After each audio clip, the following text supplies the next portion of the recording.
Hello, everyone. My name is Gaby Udabor, and I am a functional medicine health consultant and a nurse practitioner. My practice is an online practice, and I help women to balance their hormones, restore gut health, using alternative way of medicine and nutrition so that they can achieve healthy weight and good quality of life. So today is really exciting for me because I have a guest here who she's a little different, good different, okay?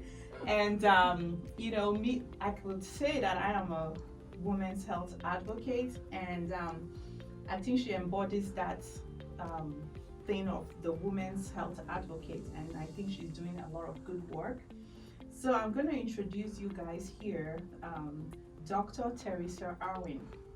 So Dr. Teresa Irwin prefers to be called the Vaginacologist.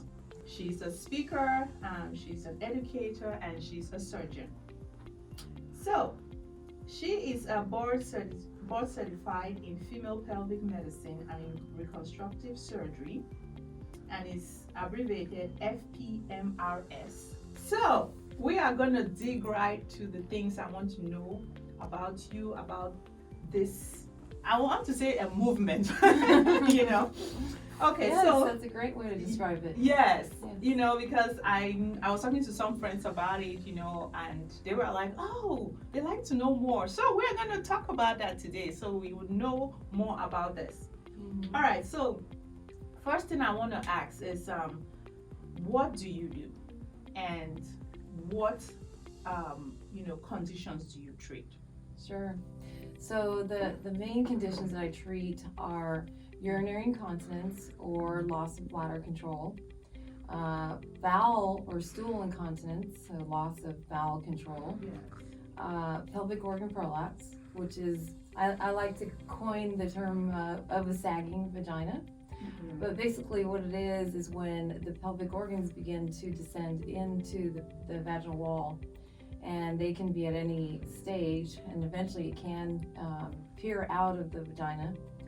And loss of sexual function on multiple levels, whether it's something that's functional versus something that's psychologic.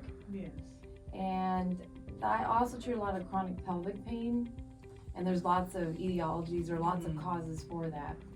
Yeah. But my goal is to be able to provide early education in order to prevent these conditions. Yeah. Some you can't, but there are many that you can, and it really just requires just knowing these things that no one's ever taught us. Yes. I never learned these things before. No. Yeah. All right. So the next thing I want to ask is, what are the risk factors for this pelvic floor dysfunction? Well, the primary risk factors are going to be pregnancy and then childbirth.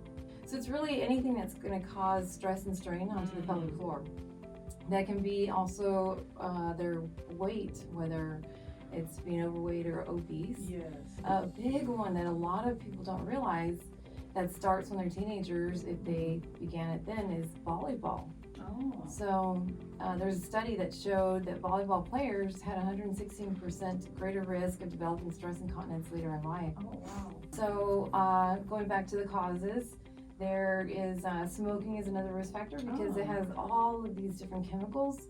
Just like you see smokers that they tend to age quicker. Yes. Well, your vagina is Gonna skin, so it's going to age quicker too. That makes sense. Wow.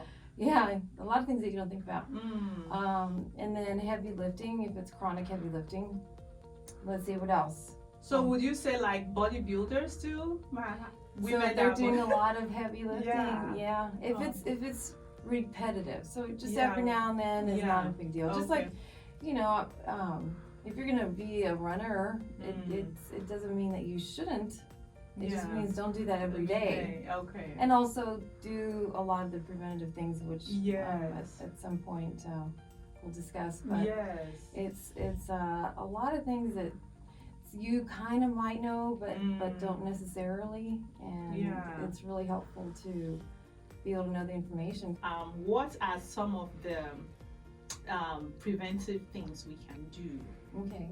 to avoid this There's a lot of things. I'm just going to kind of start with basics. So Yeah. diet and exercise is going to be primary. Yes. You might think diet for the pelvic floor, right? That seems kind of strange, Yeah, right? yeah. So when I talk about diet, I'm talking about things that irritate the bladder. Mm-hmm. And there's a lot of different things that irritate the bladder. Things such as coffee or caffeine in general. Yes. Other things include citrus products, tomatoes, Mm-hmm. spicy foods, alcohol. So then things that constipate you. Mm-hmm. Because whenever you have stool in the rectum or in the Yes. colon that's getting backed up, Mm-hmm. that's putting a lot of pressure and stress and strain in that area. Also the lack of water, because that will cause you to be constipated as well. Yes. And therefore that can also contribute to it.